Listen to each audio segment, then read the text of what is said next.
Good afternoon, my name is Alejandro and my teammates are Lisbeth Peregrino and Edgar. We are going to talk about the global reflation.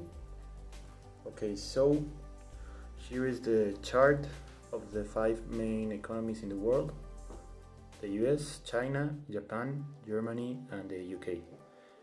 In this chart shows the decrease or increase in their own inflation rates of the last years until now, with Japan being the lowest and China the highest. What I research is that the main reason for this increase in the inflation rates of all the countries is the recent rise of oil and energetic production prices, but there are other issues that also contribute to this increase. For example, with China, Japan, they both have an economic war with the US, so that helps the inflation to increase. And the UK has inflation problems due to the revalue of the pound. Well, I will talk about employment rates in major economies. One of the facts of employment rates are that low employment rates cause the economies to have a low inflation. I will talk about 4 countries. The US is the first one.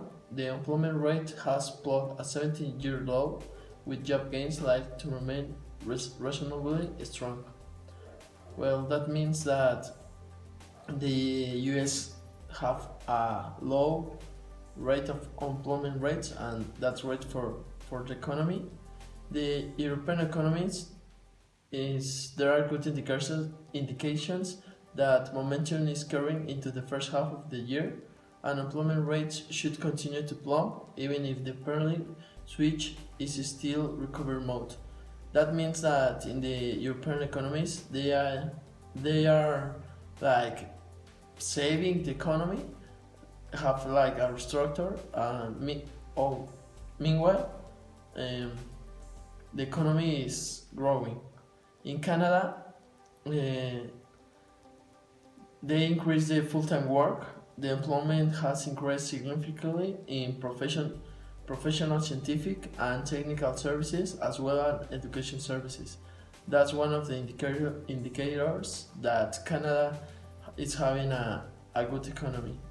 Well, and in Mexico, during the first quarter of 2019, it reached 1.9 million people. That is 3.5, which represent an increase of 0.2 more than in the same period of the previous year. That means that in Mexico we are having a higher employment rate. That's bad for the economy, and we have to work on that.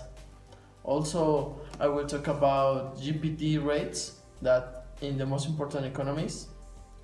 Also, I will talk about four countries. In the US, the consumer spending is the most important rate. That's because represent the 70% of the economy. A high level indicates that consumers will spend more and the economy will continue growing.